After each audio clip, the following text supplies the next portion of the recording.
6 p.m. Pakistan Standard Time. Assalamu alaikum. This is Radio Pakistan. The news read by Hassan Gilani. First, the headlines. Prime Minister has expressed the resolve to transform country's economy through collaboration, joint ventures, and partnership with the United Arab Emirates. The government has decided to devise a national registration policy to make process of registration transparent and safe.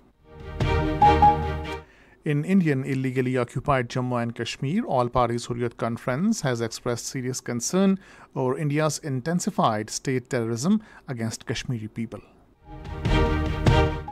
The International Court of Justice will rule on South Africa's request to order a halt to Israel's offensive on Rafah tomorrow.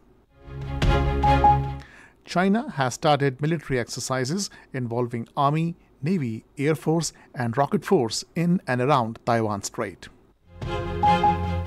First one-day international of three-match series between Pakistan women and England women is underway at Derby in England.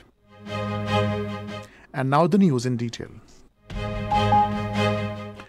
Prime Minister Mohammad Shehbaz Sharif has expressed the resolve of his government to completely transform Pakistan's economy through collaboration, joint ventures, and partnership with the United Arab Emirates. Addressing a roundtable session, Innovate Together UAE-Pakistan Tech Collaborations in Abu Dhabi today, he said the government is fully focused on how to promote information technology in various sectors of the economy to enhance exports. He also stressed the need to promote IT skills to empower youth, which is 60% of Pakistan's population. The Prime Minister also commended the joint ventures between the UAE and Pakistani companies to promote digitalization of economy and expressed the desire to replicate this in Pakistan.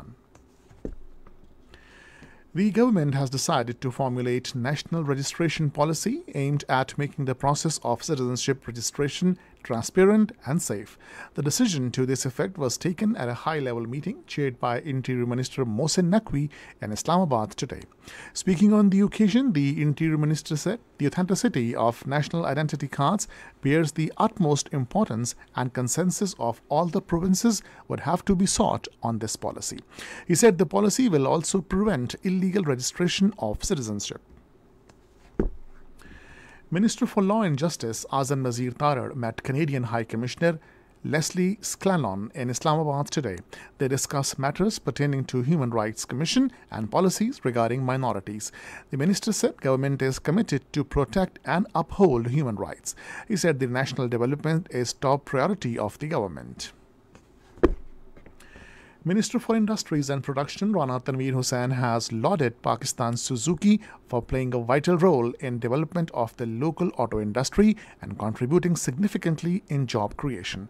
He was talking to a Japanese delegation led by Global Vice President Suzuki Motor Corporation, Kinachi Ayokawa, in Islamabad today. He said that auto industry is a key sector for Pakistan's economy, providing significant contributions in terms of employment, economic growth, technology transfer, and industrial development. The minister said the government is supporting the localization of the automotive industry by providing tax breaks and other incentives. HUD mission of Pakistan in Saudi Arabia is using live Bus Global Positioning Tracking System to monitor the movement of pilgrims from Medina and Makkah. This was stated by in-charge departure cell at Medina, Dr. Shahidur Rahman Marth, in exclusive talk with Radio Pakistan correspondent Bilal Khan Mahsood. Dr. Shahidur Rahman further said that the purpose of this initiative is to ensure a seamless and timely journey of the pilgrims from Medina to Makkah. He said currently around 85 buses are being run daily to bring the pilgrims from Medina. He said the live monitoring system has enabled the mission to track the journey, including stopovers at Makadzul Halif Zalifa to put on Ihram and the rest areas for prayer and refreshment. Sharing the details of the pilgrims, he said 19,118 Pakistani Hujjaj have arrived in Makkah. Saudi Ministry of Interior has imposed restriction on entry in Makkah for all individuals holding visit visas during forthcoming Hajj season. The Saudi Ministry in a statement said visit visas holder cannot perform Hajj. A 7-member delegation of the United Nations Safety and Security Department led by Unisi Vanikuawa called on Sindh Chief Minister Syed Murad Ali Shah in Karachi today. The Chief Minister appreciated the role of UN agencies in rehabilitation of the flood-affected families in the province. He said that all possible facilities would be provided to the UN agencies which are working in the province for rehabilitation of flood-affected people.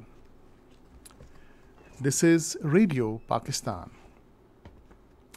In Indian illegally occupied Jammu and Kashmir, All-Parties Hurriyat Conference has expressed serious concern over India's intensified state terrorism against innocent Kashmiri people. In a statement in Srinagar, APIC leadership said freedom of expression has been completely stifled.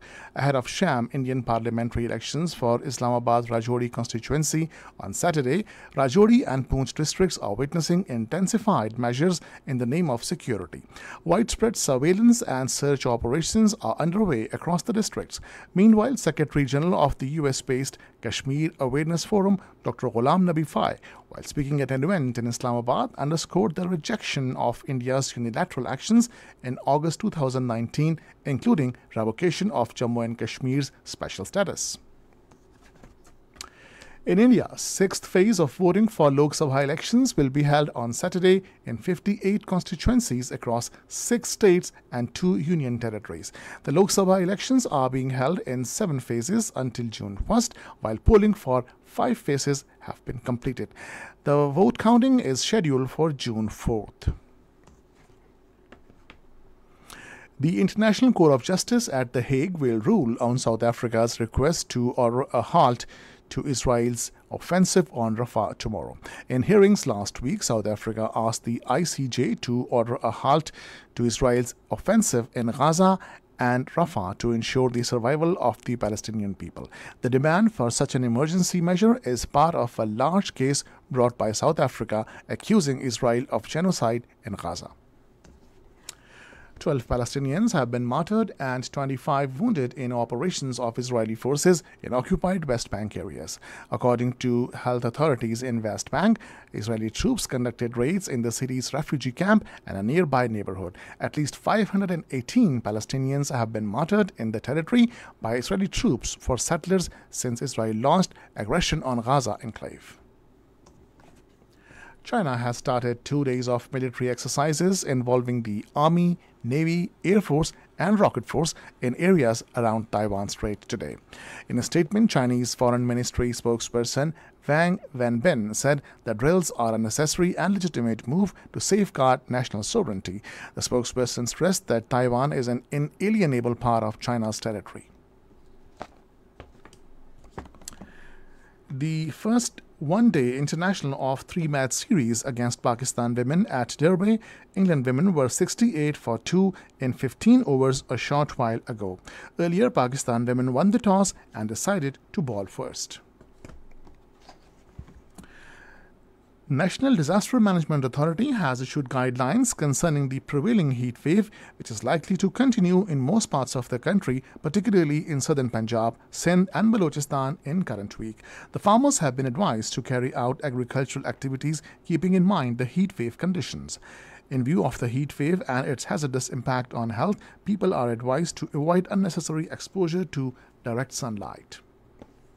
Finally, the weather. Heat wave conditions are likely to prevail in most parts of the country during the next 12 hours. However, rain, windstorm and thunderstorm is expected at isolated places in Upper Khyber Pakhtunkhwa, Potoha region, Gilgit-Baltistan and Kashmir. And now the headlines once again.